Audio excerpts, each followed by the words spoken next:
Welcome to the Postbook Classroom Grammar Zone. Today our topic is the 8 parts of speech. Now in the following section, this is an intro of what 8 parts of speech are.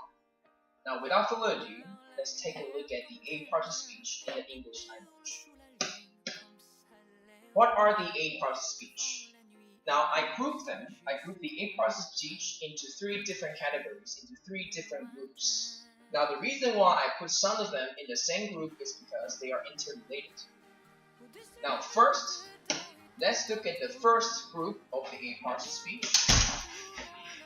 The first group, the parts of speech that is in the first group are nouns, pronouns, and adjectives.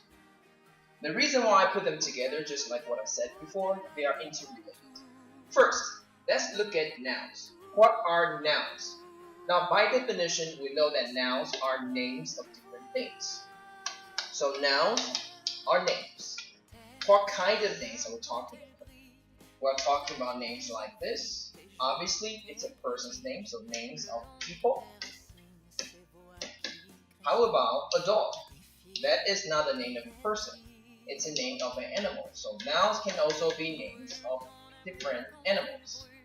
How about a thing that we sit on, a chair?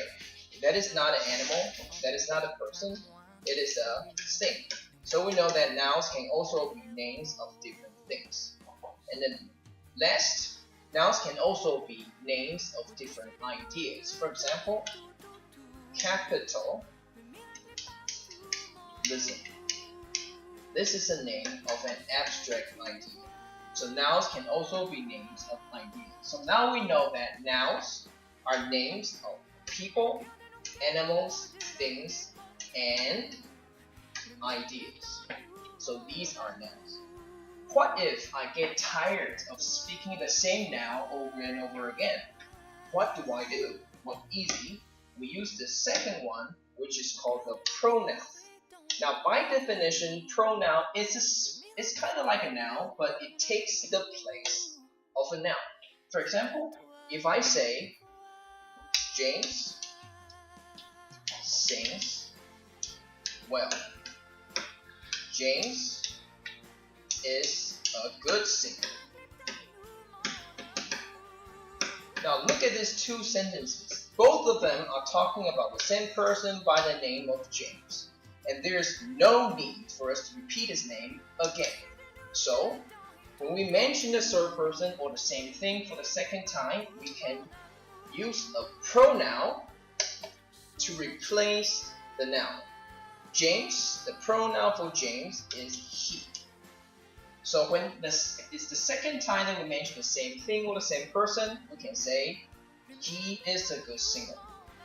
So that is what pronouns do. They take the place of nouns. Now how about number 3, adjectives? The reason why adjectives are with nouns and pronouns because adjective is the magic word that talks about nouns and pronouns. For example, James is a boy. This is the basic information about James. We know that he is a boy, but what kind of boy is he? We want to know more about this person. So we want to talk about what kind of boy he is. Now the only word that we can use is the word that we call adjective. So we can say James is a nice boy. This is an adjective and it talks about the noun. So adjectives talk about nouns and pronouns. So that is why these 3 parts of speech are being put into the same group. Let's look at the second group. The second group, we call them verbs and adverbs. Now verbs is pretty easy for you. Verbs express actions, like the word jump, like the word run, like the word write. These are verbs, and they express different kinds of actions.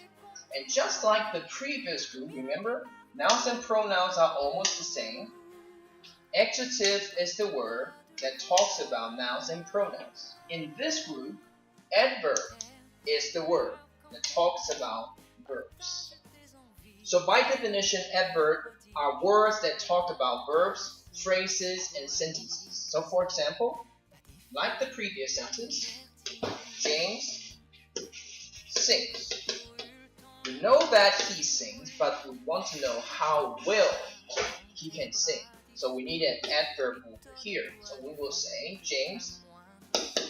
adverb over here. James sings well. Well is the adverb, and we use an adverb to talk about a verb. That's why the two of them are being put in the same category. Now let's look at the next group. Alright, the next group is kind of like linking words. They are what we call prepositions and conjunctions. Now, what are prepositions? Prepositions are words like in, on, and at. They show relationship. For example, I play the park. Well, technically, we do not play the park. So we play in the park. Now, preposition, this word in shows that we're actually playing inside the park instead of playing the park. So prepositions shows the relationship of the previous part of the sentence and the later part of the sentence. So it shows the location or the time. With different prepositions, the meaning of the sentence will be different. For example, the pen is on the desk. The pen is above the desk. The pen is under the desk. So with different prepositions, the meaning of the sentence is different. Now the next part of the 8 parts of speech is what we call conjunctions. Conjunctions are linking words to join ideas and sentences or even phrases. So we just say conjunctions join words together. Conjunctions are words like and, but, or, so, and etc. There are lots of them, and their function, the purpose of these words are to join different words. They can join words, phrases, or even sentences. That's what conjunctions do. Now, the last part of the 8 parts of speech, which is also the final part of the 8 parts of speech, is what we call interjection. Interjections shows feelings, such as wow, boom. We use these words to show different kinds of feelings. They are not connected with the rest of the parts of the speech. They stand alone. So, now you know what the 8 parts of speech are.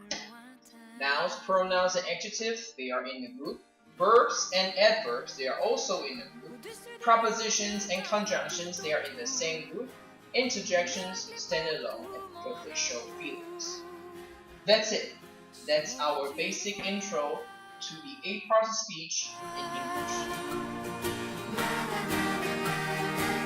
Au cœur de nos cœurs, au-delà des contours, le miracle est